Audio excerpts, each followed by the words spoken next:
Barang siapa adalah tauhidnya menilik kepada dirinya, nescaya tiadalah sejahtera tauhidnya dari api neraka. Itu punya kalam gurun tuan-tuan. Selagi tauhid kita masih nampak diri kita lagi, kan? Tu. Mana sekadar akidah saja. Akidah ni basic tuan-tuan. Akidah ni basic tapak je. Ya, takkan kita nak ambil rumah tapak je kan?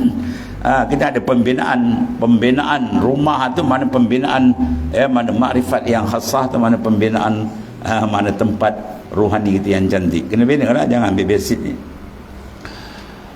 Hingga ada nazarnya kepadanya dalam tauhidnya akan Allah Azza wa Jalla, sehingga dalam dia mengesahkan Tuhan ada nazar pandangan dia dalam tauhid akan syuhud Tuhan, mana Azza wa Jalla, Azza yang maha mulia, Jalla yang maha agung.